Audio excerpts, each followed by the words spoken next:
Welcome to Satsang.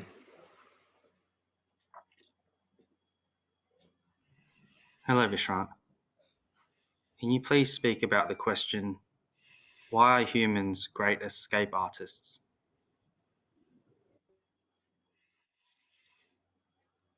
Okay.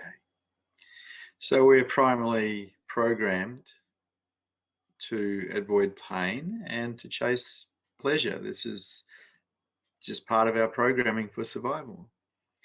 And so when we talk about someone being an escape artist, they're usually trying to get away from something that's uncomfortable, wounding possibly, inconvenience, something uncomfortable that they don't want to meet. And we have a myriad of ways of doing that.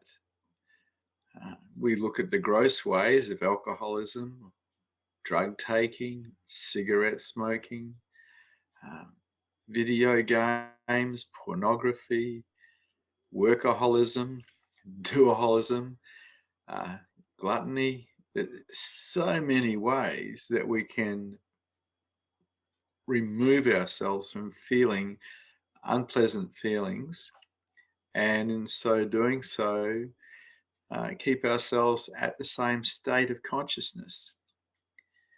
You see, most adult human beings, as a matter of fact, I think all adult human beings are wounded because of their childhood and what they've been through. And to actually feel wounding is painful, so people avoid it. So people don't really heal the wounds of their heart because they're too busy finding ways to not feel it. Yet, if we really want to heal ourselves, if we really want to heal the wounds of our heart and not be controlled by our fear of feeling them, we need to actually be okay with feeling them. And that takes a fair bit because we're going against a primal imperative to escape, to get away from, to find something more comfortable. And so on a very, very natural level, human beings are programmed to avoid pain, avoid discomfort. Hence the numerous escape methodologies that we muster up to avoid. Unfortunately, if you're interested in higher consciousness, you can't keep doing that. You've got to actually face the music. You have to create a mind that is not trying to run away constantly, because that keeps the mind in lower consciousness. You have to be brave enough to be okay with what is, rather than finding some way to avoid what is. And that's going to be up to you, because nobody can do this for you. Only you can do this. And if you have a look around and you have a look at yourself and you get honest with yourself, you'll have a look at how you're doing it, how you're escaping. What ways are you using to avoid being uncomfortable? What ways do you use to change your consciousness so you don't feel something? And then you'll see the obstacles that are in the way of higher consciousness for you. Any questions? Any statements? Any challenges to this teaching today? The first question is as follows. Are we simply programmed from childhood to escape our stuff and use coping mechanisms? Yeah, I just explained that. It's not even external programming, it's internal programming. It's comes genetically, that one. The human escape systems. And some of the escape systems look really good, you know, like doaholics, people who just constantly do things. That looks like a pretty good one because you get things done, you manufacture things, you seem productive. But are you using it to avoid something inside of yourself? You'll have to have a look. Some of the other ones don't look so good, like alcoholism and drug taking and cigarette smoking, but they're also just avoidance systems. People are medicating themselves because they don't want to feel something.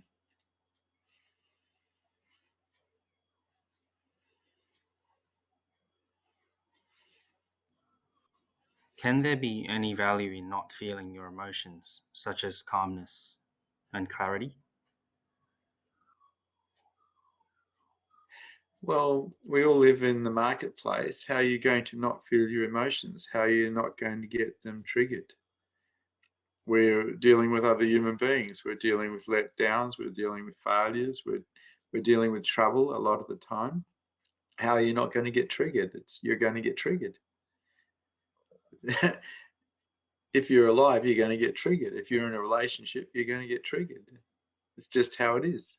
And that triggering is going to show you where you're still caught, where you're still contracting to life, resisting life. It's going to show you where you haven't shown up yet with consciousness and love.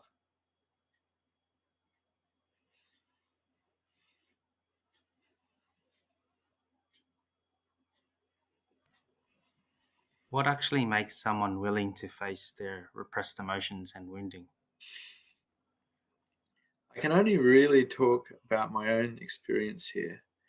And I became aware that I was wounded when I was a teenager because I broke up. Well, I didn't break up, a girl broke up with me. And I felt this tremendous pain and black hole in my chest that I had never felt before. And I realized, ooh, there's something there. And it was an abandonment wound, a betrayal and abandonment wound, which had nothing to do with this girl. She was just doing what she does. But it was my wounding. And so I spent at least the next 10 years avoiding that uh, because I didn't realize that we could heal it. I didn't realize that there was a way to actually diminish it. And so I just avoided it by not putting myself in positions where I would be abandoned readily, and not letting anyone know I had any abandonment wounding. I didn't want anyone to use it to manipulate and control me, which is what can be done if you're wounded. So I think I got about fixing things when I was a little bit older, and I became willing to feel them because I was sick of being in any way controlled by my wounding. And when we look at how we're controlled by the fear of feeling it. And some people, they use your wounding to manipulate you because they can. And I didn't want that to occur either.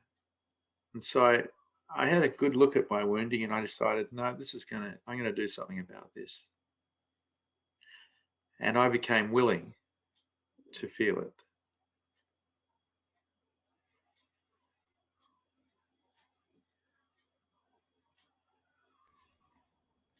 How to avoid getting lost in suffering?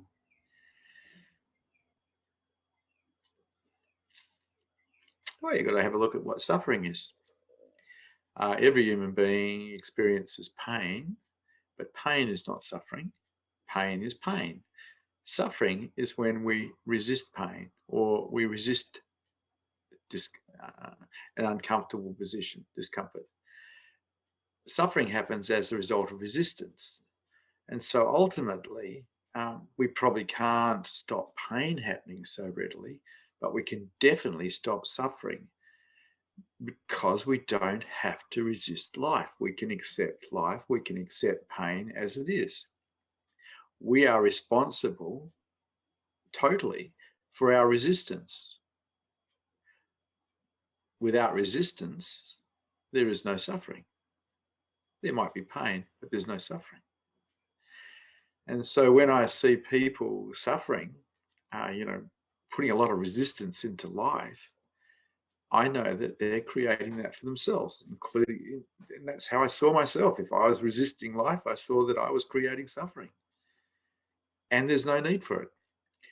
As you become more conscious, you get to see clearly that we are responsible for our resistance, for our contracting, and that we can actually stop it. And so it's up to you. What are you going to do? Are you going to resist life? Are you going to continue to create suffering for yourself? Or are you going to take full responsibility for yourself that you make yourself feel and stop suffering, stop resisting, start accepting life as it is? This is the way.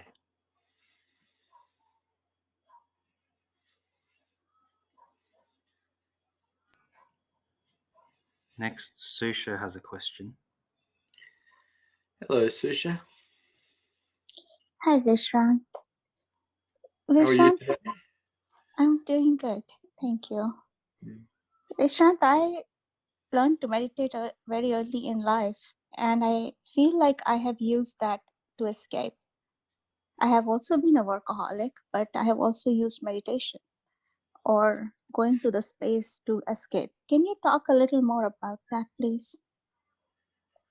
Yeah, the only thing that I know that cannot be used by the mind as an escape methodology, including all spiritual techniques, is the practice of openness. The practice of openness is brilliant because it cannot be used as an escape methodology. And what it facilitates is higher consciousness, and it facilitates our being able to perceive love and heart, because we perceive love in openness. And so openness is a wonderful thing to practice more than anything else.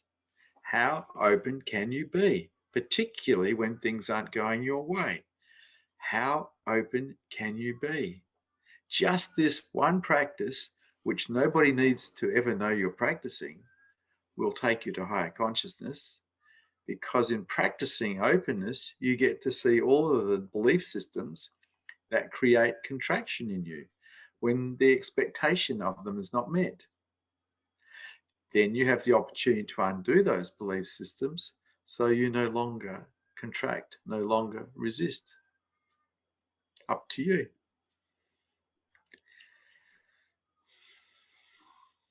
So the key is watch for the contraction.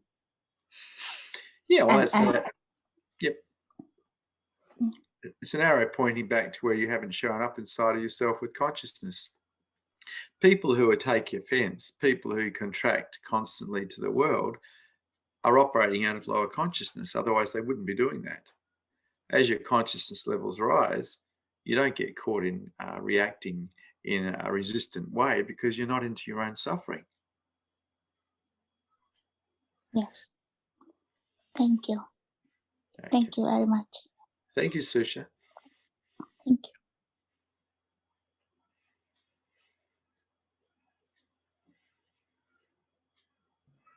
The next question has been written by Paul. Hi Vishrant, what is the Holy Spirit? It feels to me that it is an energy that helps bridge illusion to truth and corrects errors. How do you view it?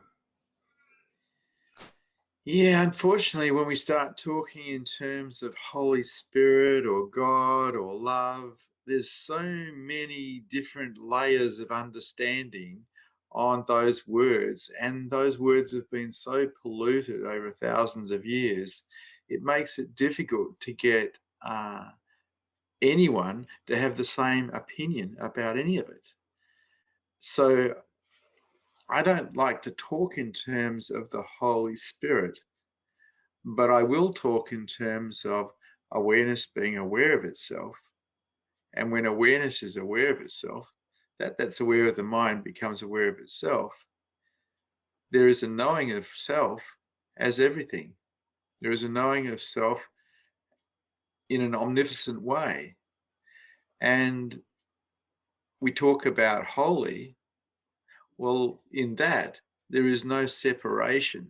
In that, there is just one, a oneness, a totality of oneness as self, but everything as self.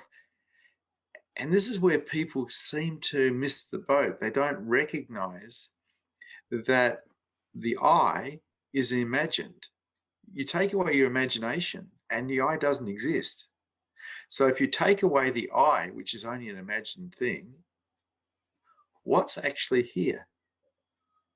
And if you take away the I and you become a nobody, a nothing, you discover yourself as everything. Now, we could call that holy if we wanted to, but I don't like that word much either because it's been too polluted over time. I prefer to use the word reality. We are reality. God is reality. Everything. I don't know if that helps because I'm not sure of what you're asking there.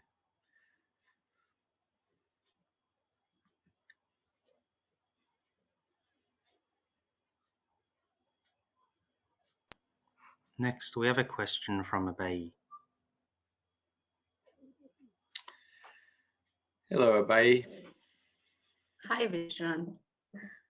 Can we use catharsis also to heal our wounds? Did you say, can we use catharsis? Yes. Okay.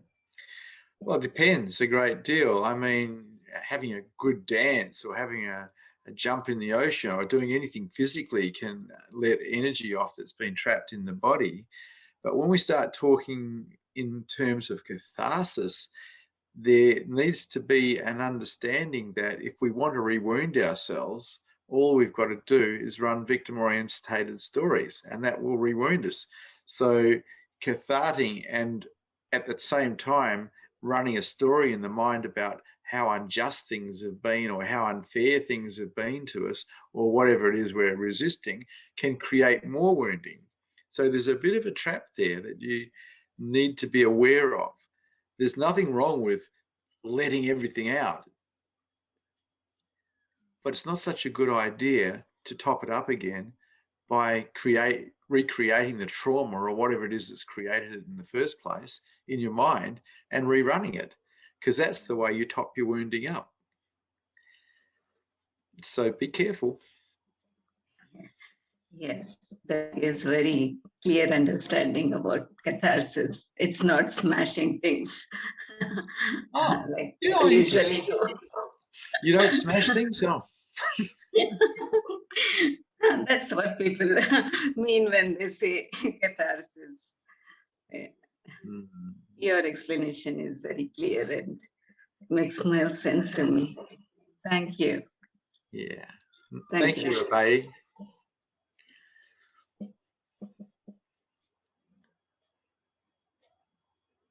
The next question is as follows. How do I let the whole world break my heart open rather than constantly being defensive? Yeah. If we open our eyes, we see the tragedy of the world we live in. We see the suffering that all human beings carry. And if we allow ourselves to be touched by this, it can break our hearts open. But most of the time, people defend themselves against this. They don't actually take it in. They look at it from a defended space. And so they might watch the news or read a newspaper or hear a story that is tragic, and they're defended against feeling it. They're really not going to allow it to touch them. In allowing the tragedies of the world to really touch us, we can open right up and we can start to facilitate heart, facilitate the perception of heart. As long as we remain closed, we're not really facilitating love. Closure blocks us from experiencing it. It's always here, but our closures, our defendedness, stop us from perceiving it. The world is the way the world is. There is a lot of suffering happening. And if we really allow it to touch us, it can open us right up. And this openness, in this openness, we can start to perceive the beauty of love.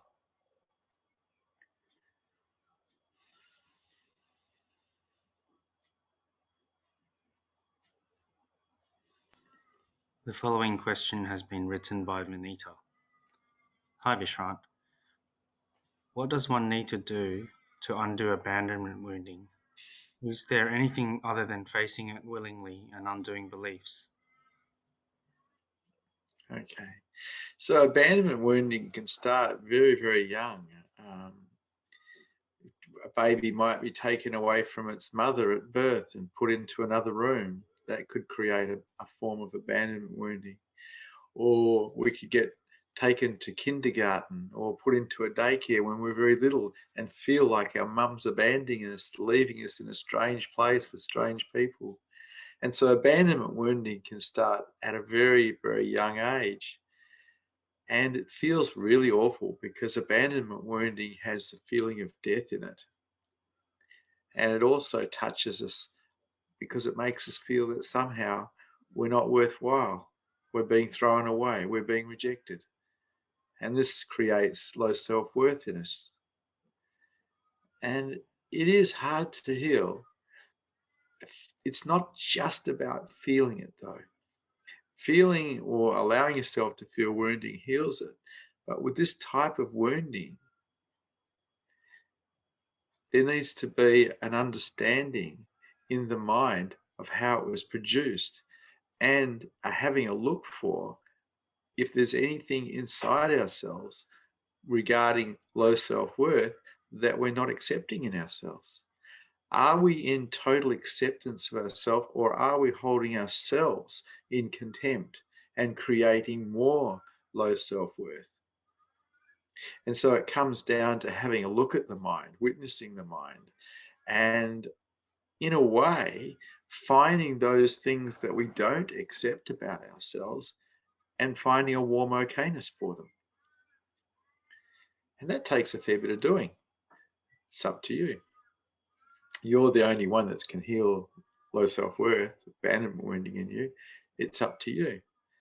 But as long as you have low self-worth and you feel unworthy, there's a good chance you're going to be sabotaging yourself somewhere because you don't think you're worthy. And there's a good chance that you're being controlled by the fear of feeling that low self-worth. And so it's up to you. Self-acceptance, as far as I'm concerned, is the foundations of higher consciousness. And no matter how far ahead you get in consciousness, if you haven't done the foundations, you have to come back and do them. Acceptance of self as is a must.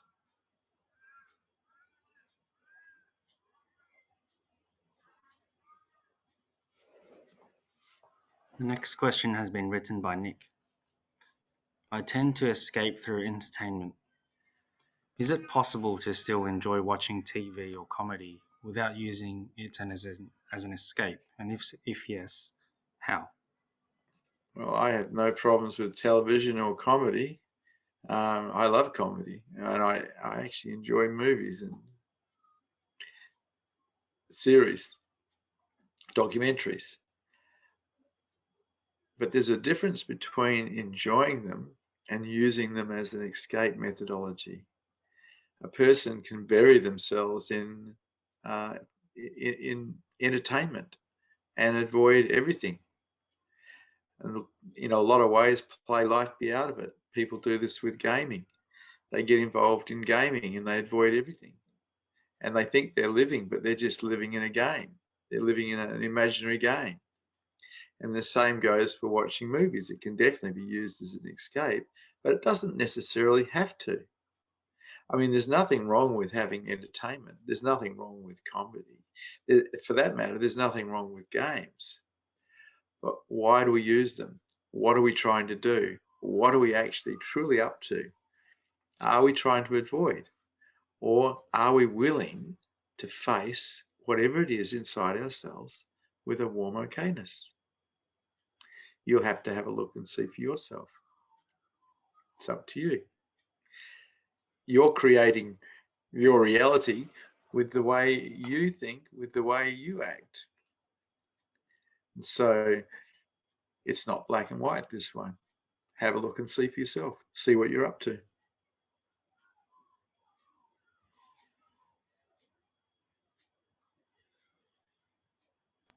The next question has been written by Rituraj. What is the best way to connect with your energy, especially when we're not in satsang? Thank you. Well, Ritaraj, tune in right now and see what you can pick up. Some people pick it up clearly and other people don't, but there's a field of energy coming through the screen that can start to relax and expand your mind. See if you can feel it. See if it's affecting you at all. This is a Buddha field that is produced by awareness being aware of itself. And in this Buddha field, you can find yourself as truth. It's like a doorway to your own true nature. Sometimes it is said that if you take one candle and you put it to another candle that is not lit, the second candle will light, and nothing will be lost from the first candle. Someone who is awake is like a candle. You get lit from them. My spiritual master was Osho Rajneesh, and he lit this candle. Nothing was lost from his side. He was just the light. So tune in as best as you can. See if you can't feel the subtleties of the mind expanding, becoming more silent. See if you can't start finding the nothingness that is actually talking to you.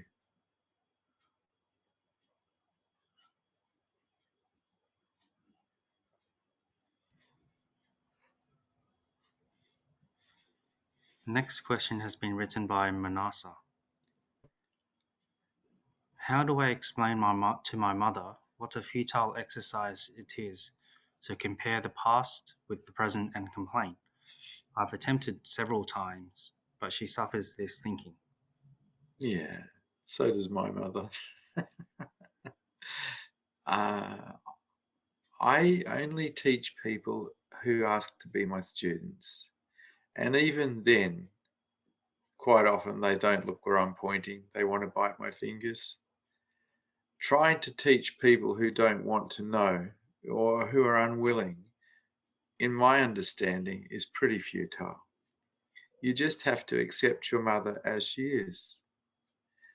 What I do with my mother when she gets caught in victim-orientated thinking is I hear her out and then I change the subject if I can. There's no point trying to teach her.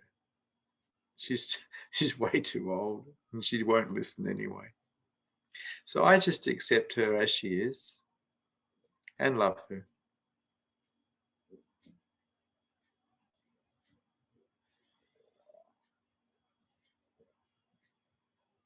The next question is from a viewer. Hi Vishrant, why do people carry so much shame and how to let it go? Well, we live in a society that shames children for being natural. Generally speaking, it's religion-backed. And of course, it's horrible because it creates low self-worth in people. And I see low self-worth as a crippling agent. It doesn't make us whole, it makes us less than whole. It turns part of our own psyche against another part of our psyche. And so I don't really support the shaming that occurs as a result of religious teaching.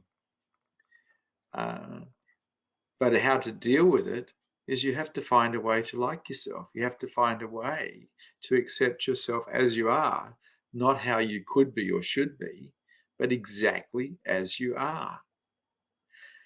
And if you can fully accept yourself as you are, well, shame won't have power anymore. Shame only has power when there's parts of you that you don't accept, that you don't like.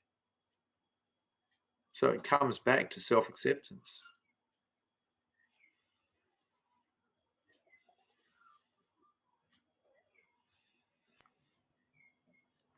Is there a specific practice that you can recommend for self-acceptance?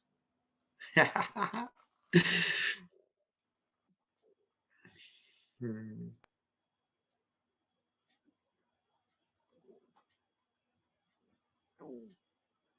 Yeah. When I started looking at what it was inside of myself that I wasn't accepting, I started to write it down. I started to write down this and that, what I didn't accept, the reasons why I didn't accept it. And so I started a list of the, in a way, it's belief systems about self, not being good enough at this, not being good enough at that, or being dark inside here. And I wrote down a list, and then I went through that list one at a time, finding a way, no matter what it took, finding a way to be in acceptance of that, whatever that was, to find a warm okayness for that. And so I went through the list, little bit by little bit by little bit by little bit. And I found that worked okay.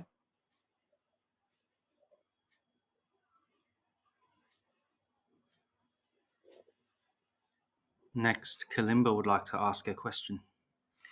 Oh, hi, Kalimba. Hi, Vishrant. How are you today? Right now, I'm allowing a lot of sadness thanks to something you said earlier. When I saw something on the TV yesterday about the way the immigration minister had been treating that Tamil family who lived in Queensland. And when I saw it, I got on the phone to his office. Luckily, the line was engaged and I was going to just have a go at him. And when you said earlier today, instead of getting angry, just feel what it is. And I just started crying. I was just feeling how they'd been treated and how badly they'd been treated, and just the tears started flowing. And it feels much realer than the anger. The anger was just a reaction, whereas the tears were a response. So thank you for sharing that. Yeah. Yeah, anger is a defense system. It stops us from feeling. Yeah. You were feeling the wound, you were feeling the pain, and allowing yourself to be with it rather than actually using a defense system of anger to actually get away from it. Yeah. And I also thought that if I was going to follow it up with a phone call to the office, if I'd gone in abusively, they would have just shut off. But if I found it in this space and like they could tell that I was really upset, they would probably respond better themselves. I mean, I probably won't because it won't make any difference, but I just wanted to thank you for allowing me to change my perspective from anger to feeling the pain. Yeah. Yeah, now you're healing things. The other side of it is I do believe the government has accepted the Tamil family into Australia. Well, the last I saw it was he was saying that if you come by boat, no, we'll only keep them on if they win their court case. So it did sound like unless they win the legal battle that they're going to be sent back to Sri Lanka. Uh-huh. But I hope you're right. Look, there is so much suffering in the world, and we're just being made aware of this particular piece of suffering. And the news tends to sensationalize this stuff to get an emotional roller coaster ride going for people, so they'll actually come back and watch the news again tomorrow night. But there is so much suffering in the world. You know, you and I have both been to third world countries, but we don't even need to go to a third world country. All we need to do is go downtown at night time and see the homeless people in Perth. There is so much suffering everywhere, and you can help who you can help. Yeah. And if I see a man on the street who's homeless or a woman, I give them some money because I can. If I couldn't, I wouldn't, but I can, so I do. Yeah. See, for me, it's not just about feeling empathy for them or sorry for them. It's also, if I can help them, I will.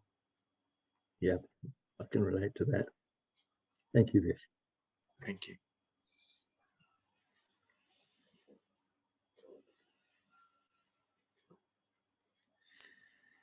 The next question has been written by a viewer. If one has been over-criticized in childhood, then self-acceptance can feel very difficult. So much energy goes into supporting a false image. How to like yourself? Thanks. Yeah. Well, you're talking to someone who wasn't accepted as a child. I had ADHD, which wasn't diagnosed, and dyslexia, which wasn't diagnosed. So I had a great deal of trouble getting any form of acceptance, and I was very criticised. As a matter of fact, in the era I was brought up in, when my ADHD played up, or my dyslexia came into play in studies, the cure for it back then was to beat the child. And so I found that I was probably beaten every day during school because I was considered an uncontrollable child. And so there was a fair bit of me feeling unacceptable by my teachers, by my parents, by my peers. But at some point, when I was around about 12 or 13, I decided that the world wasn't going to accept me. It became clear to me that I was unacceptable to the world, to other people, to my teachers, to my peers. So I decided to become my own best friend, and I decided to accept me.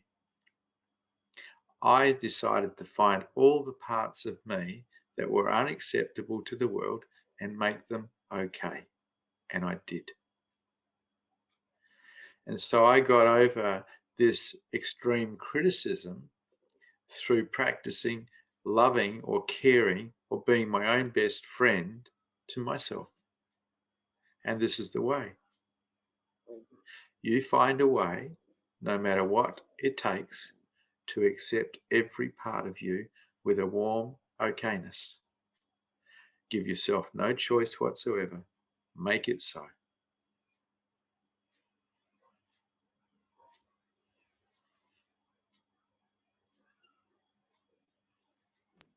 The next question: are there hidden gifts to surrendering to physical pain?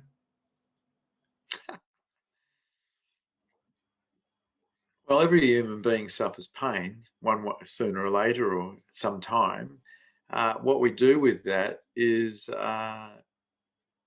go into resistance to it, or contract against it and take ourselves into lower consciousness, or accept it and be okay with it and not go into resistance to it, and then it's just pain. We haven't taken ourselves into lower consciousness. And so you've got to watch the mind pretty carefully. Where's it taking you? What's it up to? Because any time we go into resistance, we go into suffering and we go into lower consciousness. And so we look at the things that take us massively into lower consciousness would be the defense system of fear and the defense system of anger. Both defense systems and both obstacles in the way of higher consciousness. We can defeat fear by willing to meet whatever it is that we're frightened of. And supporting anger is just supporting ourselves in massive resistance, massive suffering that hurts us and probably hurts others. Have a look for yourself and see. What are you up to? What is your mind doing? How conscious do you want to become?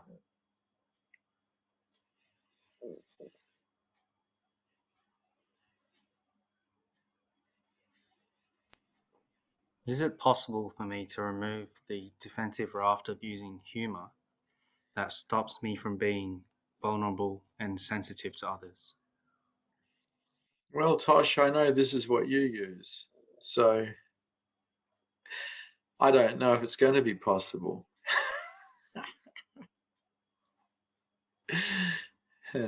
Humour is one of the ways that people can avoid everything, by making it all seem all so funny. And that way the bullies stop picking on you because you're humorous. But the only way I know is to stop it. There is no other way. And that takes you, your discipline, your consciousness to stop it, to stop that escape methodology, to see it for what it is and to stop it. It's up to you. Nobody can help you, only you, because you've developed a way of avoiding pain through rafting in humour. Stop it and see where it takes you. Stop it and become willing to meet the discomfort that it's trying to cover up. Up to you. Thank you. I'll try that. It works. It is painful. So it's just about being with the pain. Yes. Instead of reacting and trying to resist the pain, making the pain okay, being warmly okay with whatever appears. Stop fighting. Okay. Next, we have a question from Vasu.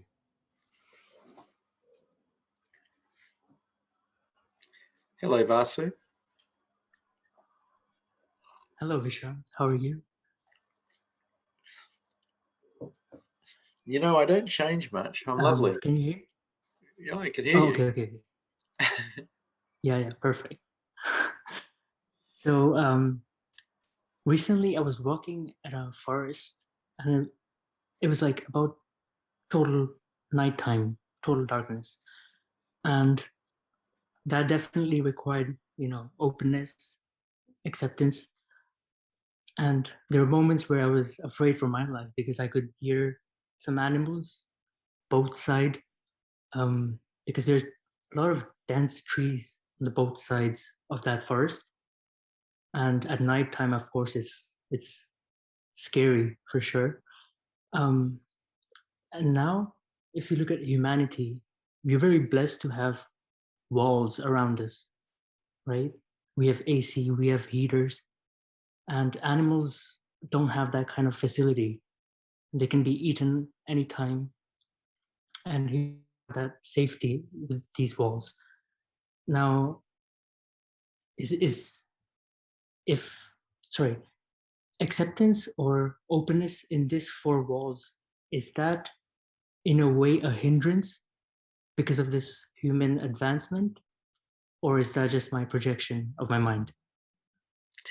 Well, you feel safe within the four walls, Yeah. Vasu, but you could still die from a heart attack or a stroke or being attacked by another human. I mean, the most dangerous thing on this planet are human beings. Yeah. Yeah.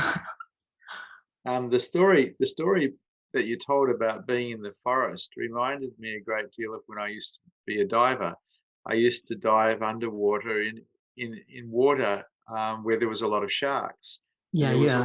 always the threat that I was going to get mauled and eaten by a shark. And the way that I dealt with that is in my imagination, I allowed that to occur.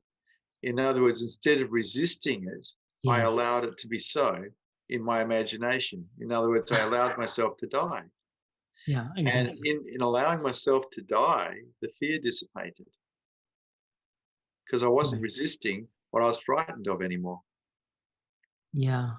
I heard the story about you and the shark through Dr. Reese. Uh-huh. Yeah. That's how I got to know you as well. Mm. Great to talk to you, Vishrant. Nice to talk to you. Where are you, Vasu? What country are you from? Canada. Ah, Canada. I lived in Came as a Vancouver. Oh, okay, yeah. So I'm in Toronto, but I came as a student from India. Ah, Yeah. yeah, I like Canada. It's a lovely place. Yeah, very good place indeed. I hope I can come there, or you can come here sometime. That would be amazing. Well, you never know. But this coronavirus thing is stopping everyone from traveling at the moment. Yeah. Yeah. And that's just how it is. And Yeah. we just got to accept it. Exactly. Mm. Thank you so much. Nice to talk to you, Vasu. Yeah. Nice to talk to you.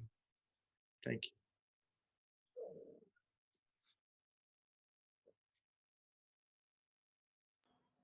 The next question.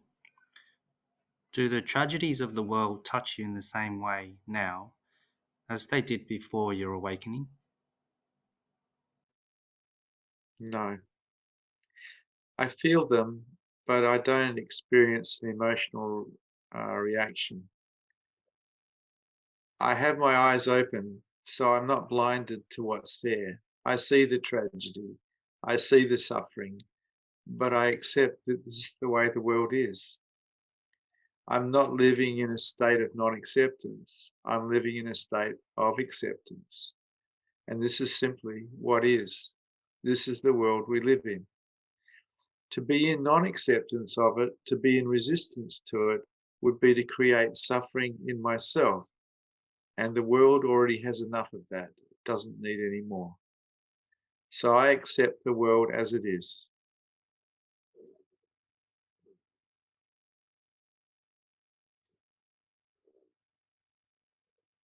We have a statement from Kalimba, who writes, I can totally relate to Toshi's question about using humour as an escape mechanism, because I tend to do exactly the same thing. Yeah, a lot of people do. I usually develop it in childhood at school. It's one of the ways that we can avoid being bullied, by making ourselves into a fool, by using humour to entertain the bullies. And it carries on for life as a raft that we defend ourselves from. But it can be dismantled.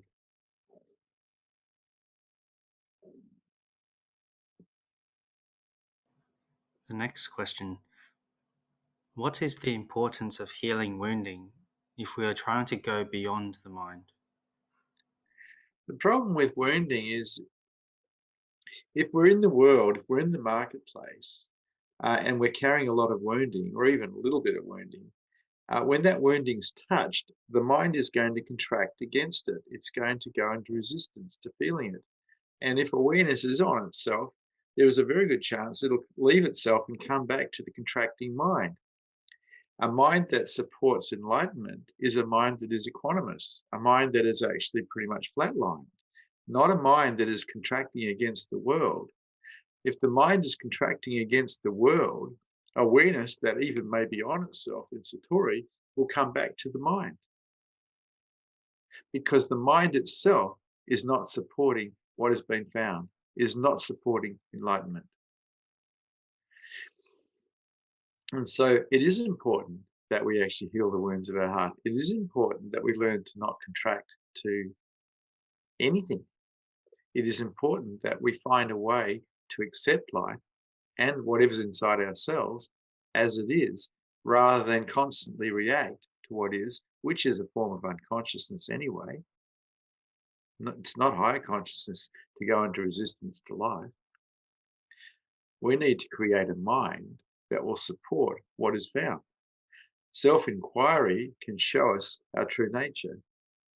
But if the mind keeps contracting against life after it's been found, awareness that may be on itself is going to come back to the mind. And so we get a flip-flopping effect. Self-inquiry takes us home. Then we come back to the ego-based reality, which is false, because the ego is contracting, because it's resisting life. The ego and the mind need to learn to not resist.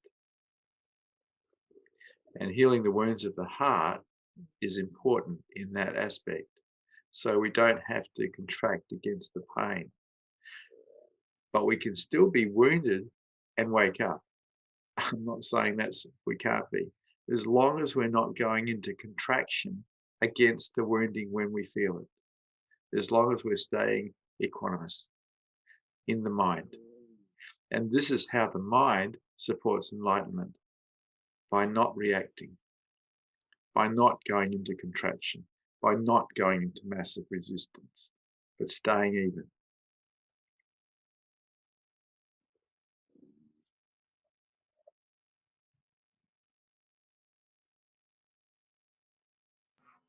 The next question is as follows.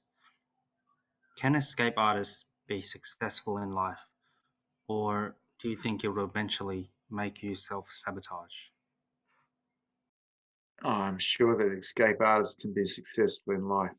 But can they be happy in life when they're constantly running away from something? That I don't think so.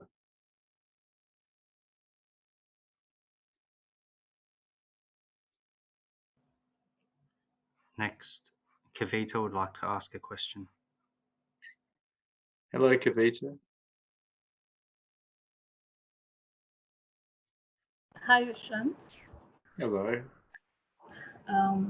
I just wanted to know how can we know that we have overcome wounding? I mean, is it something, or is it something that the mind makes us believe that, how do we really know that we have healed and we are not assuming that we've healed?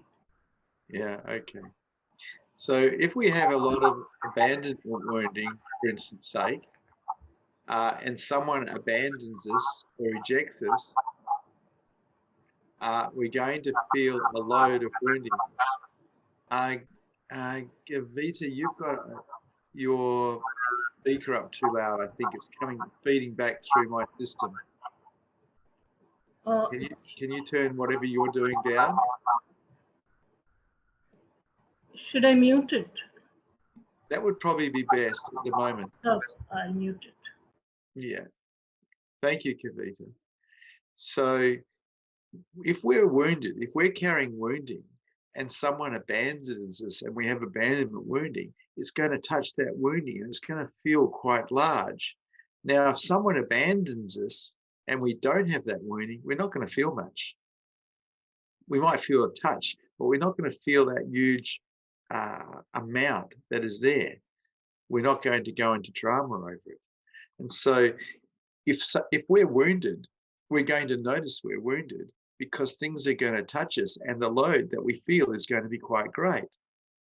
If there's not much there, or if there's nothing there at all, we know that the wounding has been healed. It's up to us to heal that. And so if someone insults you and it really, really hurts, there's a good chance there's a whole pile of wounding around there that hasn't been dealt with yet. But if someone insults you and it doesn't touch much, well, there's probably no wounding there. You have to have a look for yourself and see. I knew that I had a lot of wounding around abandonment because when I got abandoned, it really hurt. It was really powerful. It was really strong. And it was very clear to me that I'd collected a whole pile of wounding over a lifetime of probably being rejected and abandoned. You have to look for yourself and see. The litmus test is someone does something negative and nothing moves. Up to you. Okay, Kavita? Yeah, thanks, Vishrant. That was really helpful. Thank you. Thank you, Kavita.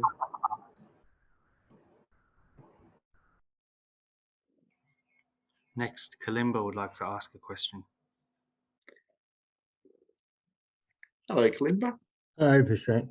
In relation to the last question from Kavita, it triggered a memory in me.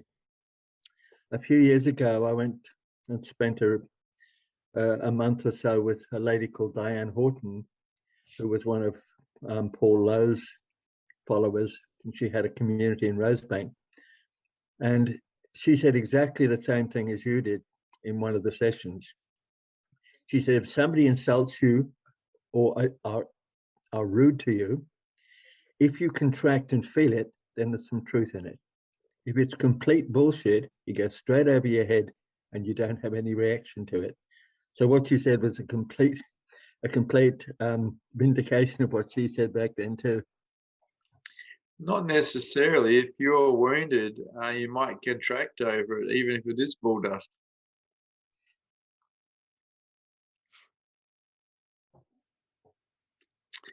See, if you've got no wounding, well, there's not going to be much reaction, if any. Yeah. But if you're a wounded bunny, even when someone says something like that, it'll probably touch something and you feel it. It's related to how much wounding you have or you haven't got. Just because you don't react to an insult might not necessarily mean you're not wounded. It might mean you're just not taking it on. You're not buying it. Oh, okay.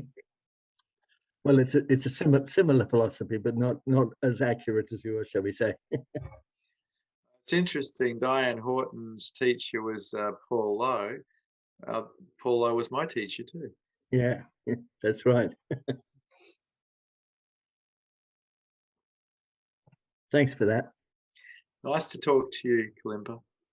It's always nice to listen to you, Vish.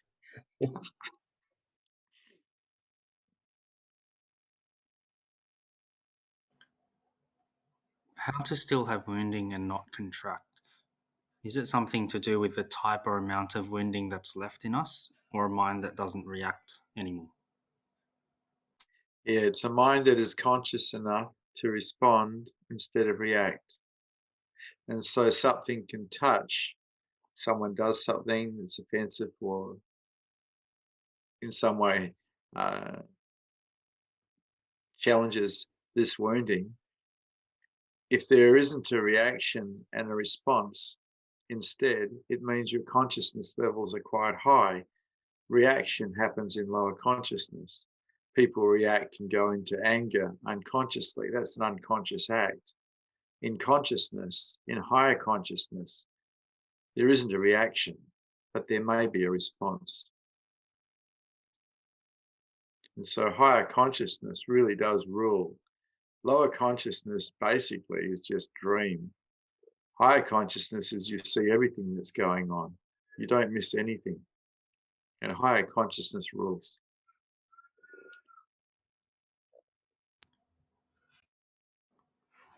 Next, there's a question from Paneet.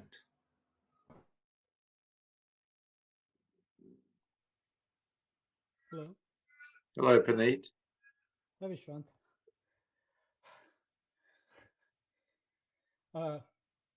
Journey seems long. I'm sorry, Paneet, I'm having trouble hearing you. You're very quiet. Can you hear me now? A little bit better, yes. If you talk closer to your microphone, it would probably be better. Is it better now? It's not too bad. It's still a little quiet, but I can hear you. I'll try to speak louder. Thank you. The journey seems long and I get discouraged and I feel impatient. Just for seeking your blessing so I can just carry on. Okay, Puneet, there is nothing else worth doing on this plane except raising your consciousness levels and waking up. Because if you don't, you're going to repeat the whole thing again next lifetime. We do this lifetime after lifetime, samsara. There is nothing better than to raise your consciousness levels and wake up and become a light so others may see.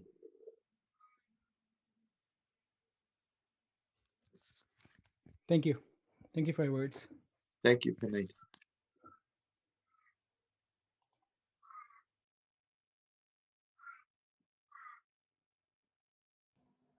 What would you say to someone who's struggling with wounding and emotionality? Bring awareness to what is real, because if you're struggling with emotionality, you're in some kind of dream. Bring your awareness to what is real. This is the advantage of meditation. And I'm not just talking formal meditation here. I'm talking being aware of what is real around you, the sounds around you, the sights around you, the feel of things around you. Anything that is real can bring you back to reality. As long as you keep your awareness in the mind, into the story of the mind and the emotionality of the mind, you're actually lost in lower consciousness. Come back to what is real through the practice of putting your awareness on what is real. It could be a sound, it could be a sight, it could be a feel that you're feeling, touching something. Anything that is real will bring you back to reality. This is meditation. This is worthwhile. Thank you for Satsang. Good to see you brave hearts here today.